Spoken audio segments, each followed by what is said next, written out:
Happy Friday, everybody. How's it going? I want you to know I say this every time. I tell you how excited I am about showing you how to do a particular finish, but I literally just created this finish. I want to get my Facebook over here on my laptop so that way I can see it. I just created this for you, and you're gonna love the color. You're gonna love the fact that I am showing you how to be able to create a boule under your gold. We're gonna go over gold leaf.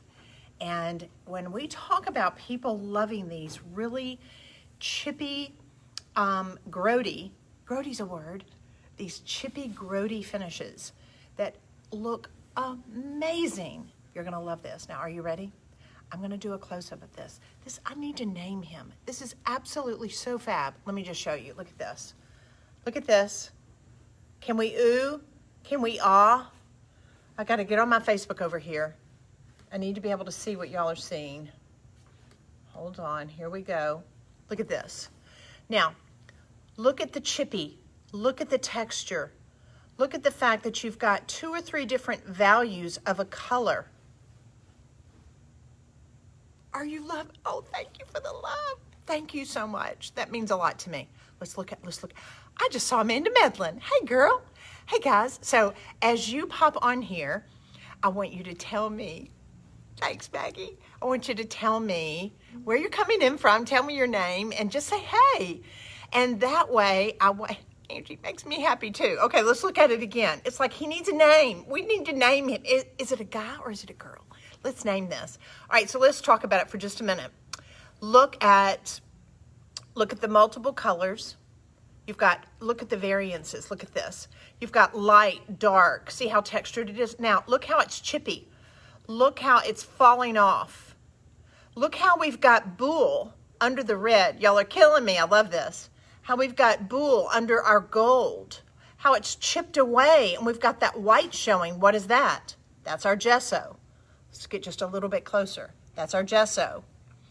We've only got one color that we're working with the milk paint. This is a milk paint finish. When I tell you that's why I love milk paint finishes so much. It's because it gives you this incredibly authentic look. I'm gonna show you how to make this color. I'm gonna show you how to get this chippy look. I'm gonna show you how to do your boule underneath, how to wear it, and how to be able to lay your leaf on. Here's the other thing. This is so important as we're looking at this. Thanks, Shannon, I'm so glad. This makes me so happy. Here's the deal. When you're gilding and you're trying to create a finish like this, look how it's so worn away. It's like a suggestion that it was there a long time ago. When you've got a really chippy finish that it's worn and it's got like it's been around for a couple of 100 years, you can't have your gold leaf to where it looks solid. Guys, look, it's just a suggestion of the leaf. I'm gonna show you how to be able to create that finish. Now, here's the dealio. Share this video, and your name is gonna go in for a drawing, and I'm gonna be giving away some cracked gesso and some Toscana paint. I'm gonna give away cracked gesso and 2 Toscana paints to the winner. So, this is Friday afternoon, Central Standard Time. And so all day Friday, all day Saturday, all day Sunday, until probably around noon on Monday, if you see this and you share the video, your name will go in for a drawing. Kendra, love that. Okay, so the money shot, that could be female or male, right? So we've named this finish the money shot. Love that. A girl after my own heart. Here's the deal. This can change your finishing business, guys.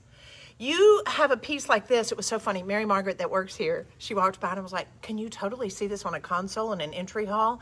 It's like, I see the mirror hanging above it. I see all of the flowers. I see the greenery. I see the antique books. This, Sir Chipster. Love that. Love Sir Chipster. Tell me your names. We're going to name him when I have my finishing school, when I'm going over this. I'm going to choose one of y'all's names, like Sir Chipster. That's fine. Okay, are you ready to learn how? Now, I'm going to line these up, and I want you to be able to see them. So keep saying hey as you pop on here. Tell me hello, share the video, so that way your name can go in for the drawing, and we're going to draw the winner on Monday afternoon. Now, I'm going to turn this down, And this might be a great opportunity. You can do replay, of course, but I want you to be able to watch it.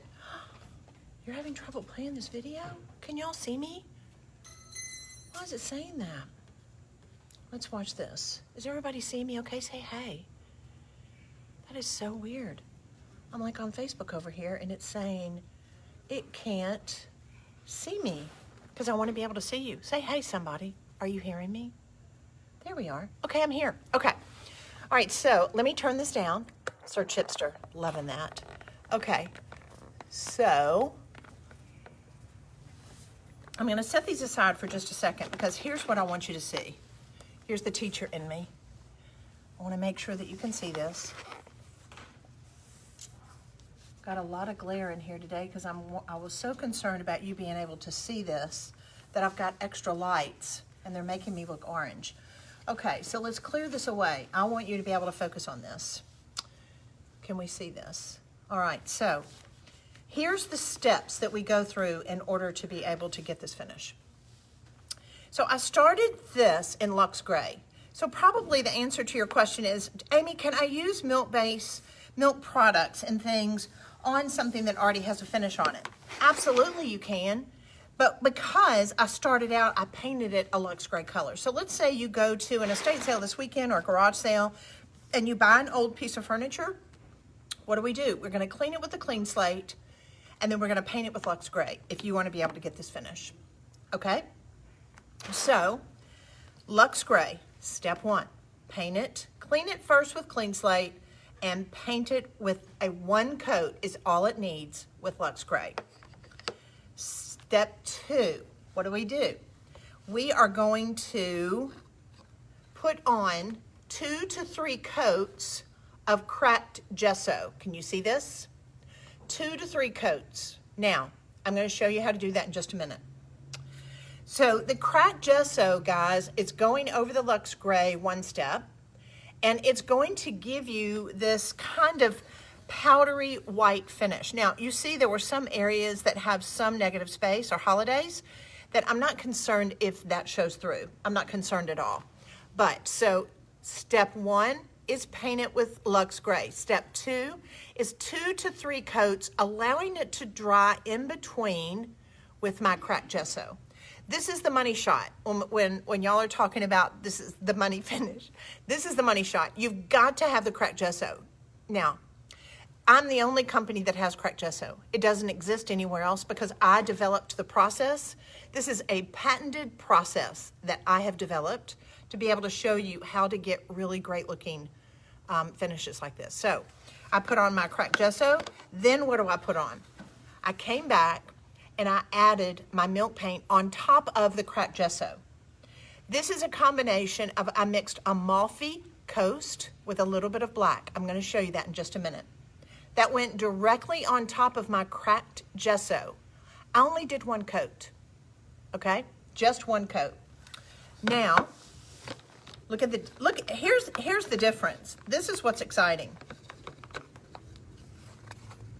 So the top is just my paint. What's the bottom? The bottom is it's when I came back, I gilded it, and then I did my light dust, my dark dust, my light wax, my dark wax, and my dust of ages. Major difference, major difference. So you cannot judge this finish at any step.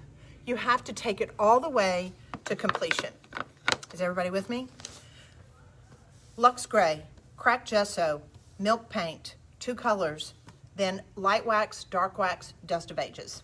So those are our stages. So let's go through how to actually execute this. I'm not going to show you how to paint it because I think you can already paint a piece of trim, okay? But what I am going to show you is this is the beauty right here. It's called cracked gesso. It allows you to be able to create a cracked patina, a chippy finish. The more you layer this up, the more your paint is going to chip off. It's what's going to give you this yummy texture that without the cracked gesso, you will never get a finish like this, guys. So you've got to get used to the cracked gesso. You've got to apply it before your milk paint in order to be able to get this kind of texture. All right. I think a lot of you too, you probably don't put enough on. So let me show you how to mix it. So I'm gonna take, it's always in a powder form. You're only going to make up enough to make your finish because it's not something that you're going to store in a container. Now, can you store it, you know, like for a couple of weeks? Yes. But the shelf life on this after you've mixed it is about 2 weeks. So that's why I tell people I really prefer that you only make enough what you need to be able to do a project, okay? So I'm going to close that back up. So when I'm doing my cracked gesso, it's 1-to-1. It's 1 part cracked gesso and 1 part water. So let's add some water.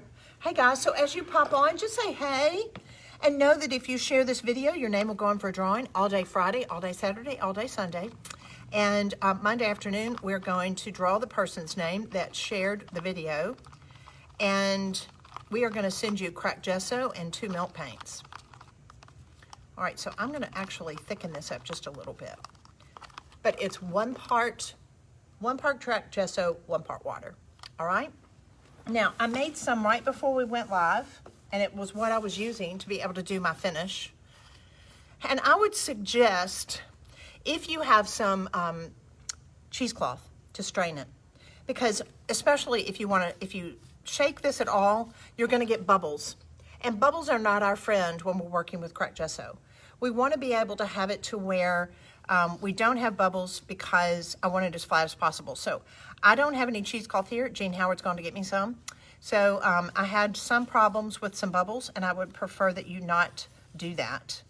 But I am going to apply this with an artist brush. If I am working on a console, absolutely. If it's carved, I'll use this. If I am working on a larger piece, I can use a sponge brush with no problem, or I can use a sable. I can use a synthetic brush.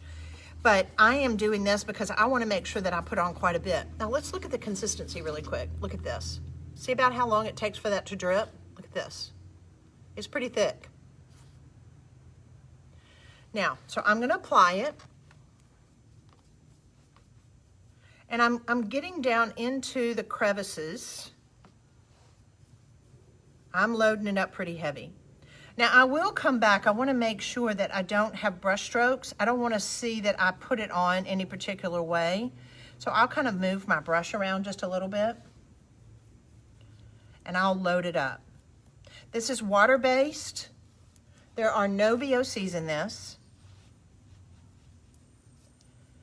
And I'm just going to load this baby up, and then I'm going to allow it to dry about 30 minutes.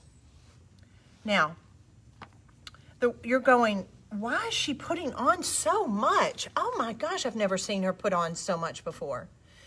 It's because I'm wanting to make sure that this is really cracked and chippy, because it's the look that I'm wanting to be able to get with this finish. So I'm loading it up quite a bit. So I'm going to allow this to dry about 20 or 30 minutes. I'm going to lightly sand it, very lightly. I'm not to wear it off, but I'm going to lightly sand it after it's dried with 220 sandpaper. And what that's going to do is it's just going to soften it just a little bit. The other thing that you're going to notice, this is actually dried. The other thing that you're going to notice is that it's going to get really dusty. Now look at this. It will get some of those pits out that you had. I don't want you to sand too much. I definitely don't want you trying to distress it. And then that way you do want to make sure that you come back and you dust it, because it's going to have kind of a dusty residue from it. All right? So if I've got some areas where I've got some of those little holes, those were from my cracked gesso having bubbles. I can come back to, if this is only one application of the cracked gesso, I can come back and put on another coat if I am wanting this to go that much more chippy. There again, let's look at this again. This is the results that I'm going for. See the white that's under this finish? That's this gesso. That gesso is what's showing up. But see that texture that I'm seeing in that color? That's from the cracked gesso. Without it, you will never get a finish like this. And that's what's very desirable. All right, so after you put on 2 coats of the cracked gesso, what are we gonna do? we're gonna mix up our color. Now let me show you. This is one of my favorite colors. Is this divine? This is a mix of Amalfi Coast and Noir, which is our black. So I'm gonna take these two milk paints, and they come in a powder form, guys, because once you mix milk paint, it only has about a 2-week shelf life. So I'm going to mix up what I need. You're going to be able to cover about 18 square feet with one of these bags. So when you think about the size of the piece of furniture that you're working on. So I'm going to take out 2 teaspoons of my Amalfi Coast. And when you are mixing colors, you're always going to mix them in their dry form. Don't mix the paint and then try to mix them. I always do it, as far as with water, I'll always do it in a dry state. So I'm going to mix this, take this out here. So I did 2 healthy teaspoons, and you see about how much I've got of my black. And then I'm going to mix this together. And this is going to give me that yummy gray blue. When you see these in their dry form, this is what the paint's going to actually dry down to. When you add your water, look what's going to happen. When I mix this together, what happens? It's going to go darker. Sometimes I'll mix it up in a paste form like this just to be able to make sure that I get all the lumps out of it, and then continue to add water. It's very important that you mix this 1-to-1. 1 part water, 1 part paint. Do not make it too thick. If you make it too thick, guess what? You're not going to be able to antique it and make it lift like you want to. So make sure, if you need to, get a measuring cup, or take these little cups that I get and do a line and make sure you measure it, because you don't want to have too much. Now, here's the thing that you're going to have to get used to if you've never worked with milk paint before, is that it's not like anything you've ever worked with before. Now, at first, people are very intimidated, and I tell them, and they know that it's my favorite, and they'll go, okay, I'm going to try it, because I'm really getting sick and tired of Amy talking about how much she loves it and how great it is, because, guys, it just is. Once you come into this club, and you use this and you understand it, you don't go back, because it's so amazing. Now, will there be projects that you'll do the one-step on? Absolutely. I base coated this finish with the one-step. All right, so look at it, how I'm mixing it up. This was my 2 parts Amalfi Coast with just a little bit of my black, but it's very runny. It's very, very thin. I'm gonna get another cup because I want you to be able to see. Look at this. It's very, very runny. It's not gonna be thick like most paint that you're gonna see. Now, here's the other thing you've got to get used to. The paint is gonna separate pretty quickly. As you're working on a piece, this paint, the pigment's gonna go down to the bottom, the water's gonna be at the top, and you've got to constantly stir it. It's really not that much trouble when you get used to it. I agitate the bottom like this every time I put my brush down in there, and then I'm ready to paint. So now I'm gonna put this directly on top of my cracked gesso.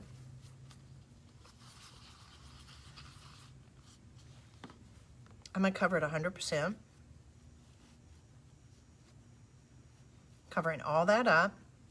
Because what's gonna happen when I go back to antique it, it's gonna show through. I'm also gonna see the texture from it. I can see the texture from it even already, just putting it over this wet paint. So fab. So fab. Do you love this color? Isn't it amazing? I just love blue. I love gray. And you're gonna notice when you're working with the milk paint, it dries really quickly. Can you hit this with a hairdryer? Sure, you can. But this is gonna be drying about probably 15 minutes just by sitting here. And I'm okay with puddling it up. I'll come back and kind of fan it out.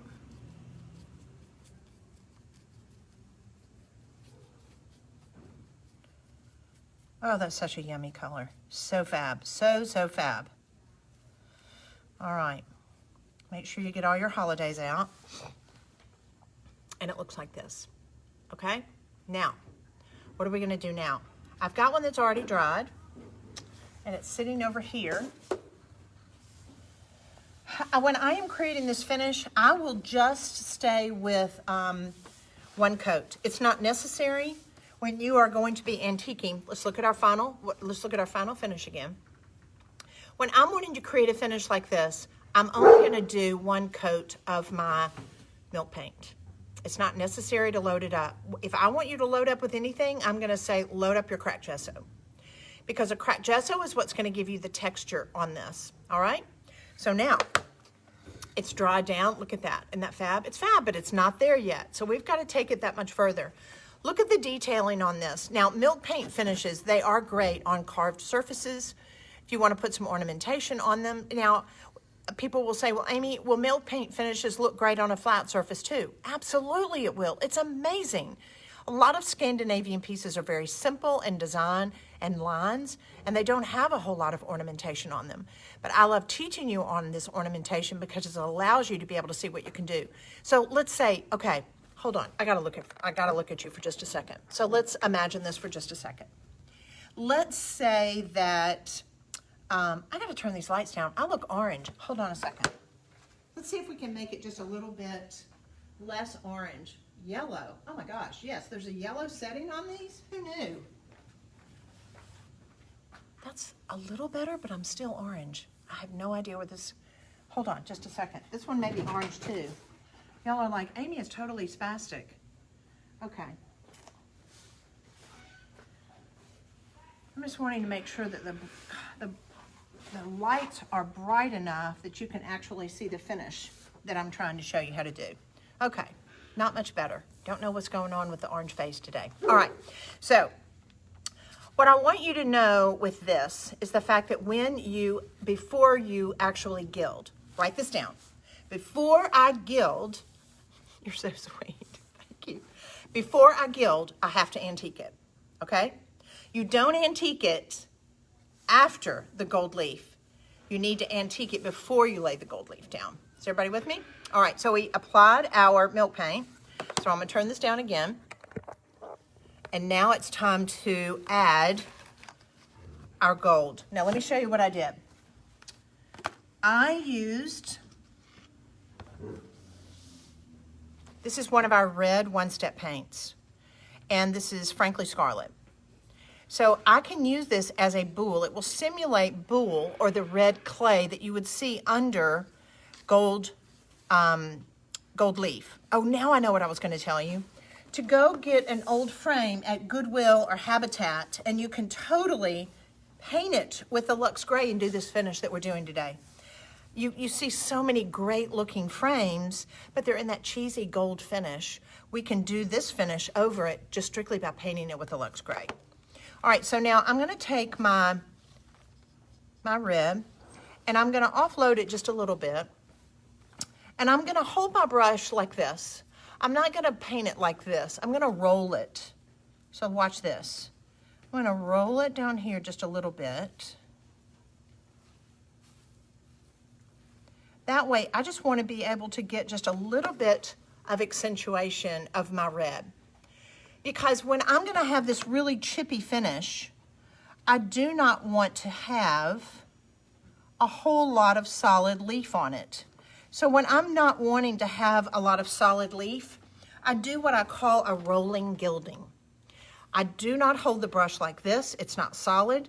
It's more just an accentuation. Now, I added just a little bit of that because I wanted you to see, sometimes if you're working on a piece, it's really nice to have that red underneath your gold. It's really pretty. It's called a boule. And that's a whole other lesson as far as explaining to you why and what that played, what role that played. All right, so now I'm going to take my gold leaf. We have it on the website, Amy Held at Home. And I also am taking my gilding size that is also on the website, under size. You cannot use any other glue when you are gilding besides size. Guys, it's formulated for it. It's called S-I-Z-E. If you've never done gilding, please don't be afraid, because I'm going to show you right here just how easy it is. It's easy peasy. So I'm going to take my artist brush that I'm working with again, and I'm going to dip it down into my size. And I'm going to offload it. I don't want to have it saturated. Why? Because I'm gonna lay it down kind of like I did my boule. So let's do this. I'm gonna take my brush and I'm literally kind of smashing it because I don't want a whole lot on here. I just want a little.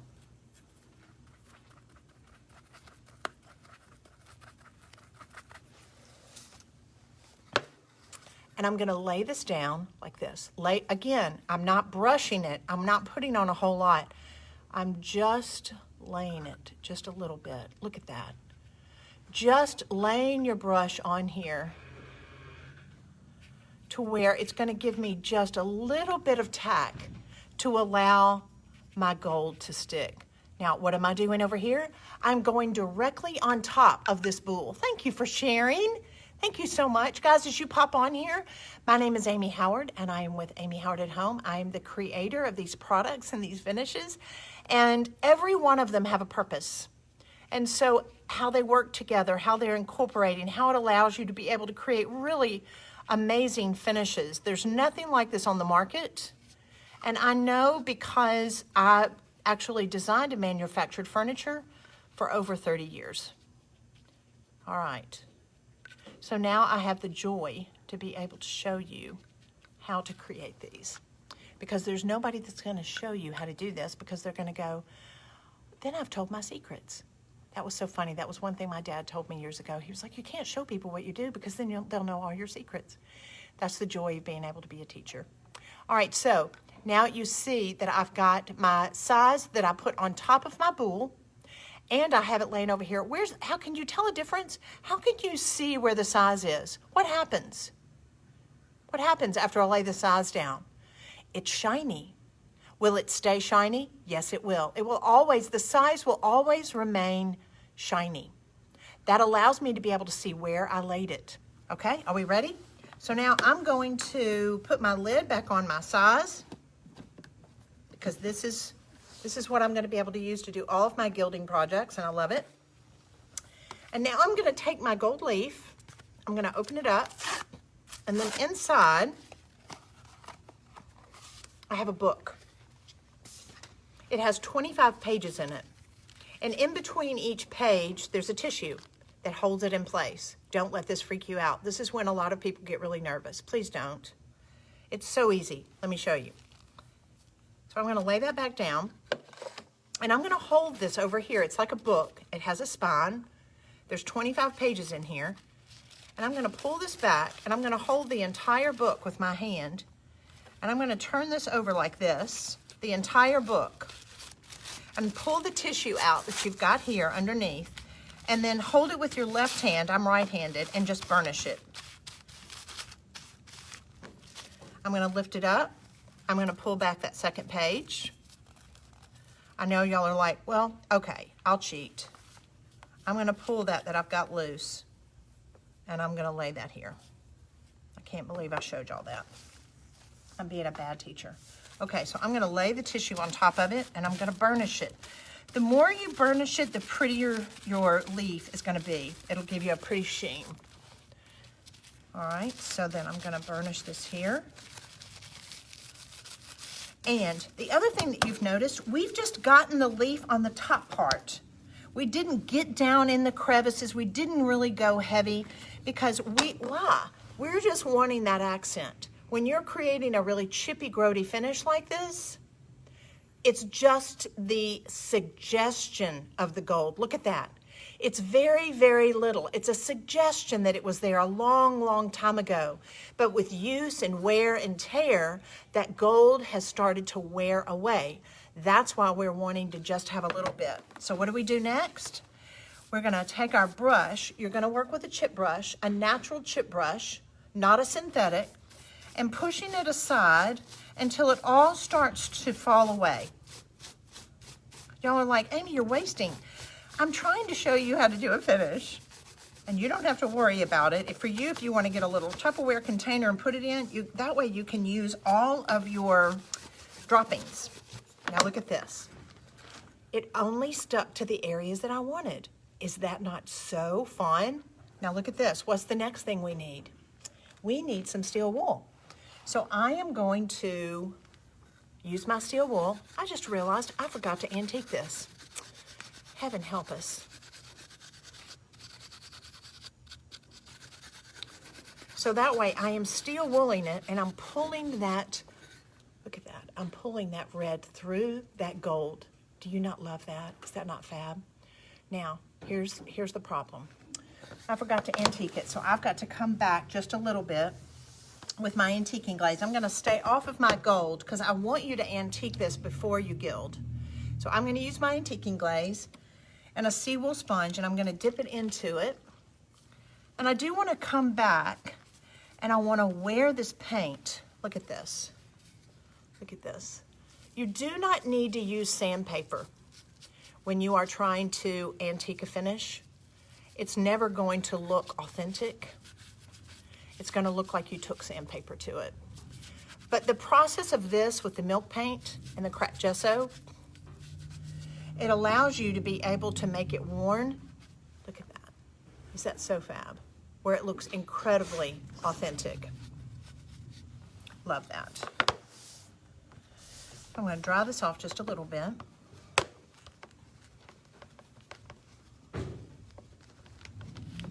And now, I want you to be able to see the difference.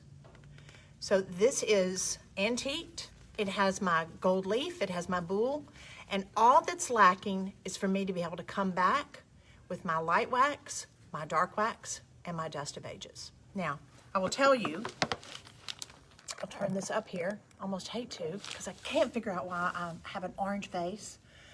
All I can think about is Willy Wonka, and when the people turned a funny color. What is going on with my phone? Why am I orange? What was it, the Oompa Loompas? What color were the Oompa Loompas? I can't remember, but I look like an Oompa Loompa. It's a weird color. So what I need to do is I need to make sure that this dries down, and then I'm gonna follow up with adding just my light wax, my dark wax, and my dust of ages. Allow Oompa Loompas, allow that to come to tack and then buff it, and then you're gonna be able to get this finish. So hopefully, just see how easy it is. It really is about steps. There's no way that you're gonna get amazing finishes like this if it's not in layers. The layers can be easy. They can, that's right, they were blue like blueberries. They weren't orange. So I'm orange. So it's so easy, but you're going to have to remember it's got to be done in stages. It's step by step. It's all water-based. It's like shopping in the produce aisle. This is an easy finish to get, but here's the deal. This is in a gorgeous blue-gray. You can totally create this in a red milk paint. You can create it in a green milk paint. You can create it in a dirty cream, in a chocolate brown, and a gorgeous black, and add the buhl and the gold leaf. It's absolutely amazing. And I love that idea. Somebody was saying that they were just gonna do this on a mirror. Go to Habitat, go to Goodwill, get an old gorgeous frame that's got some details on it like this, paint it the luxe gray with the one step. Do your cracked gesso, do 2 or 3 coats, allow it to dry in between, make your custom milk paint color, antique it, then gild it, and then wax it, and you're gonna be able to enjoy it for years and years to come.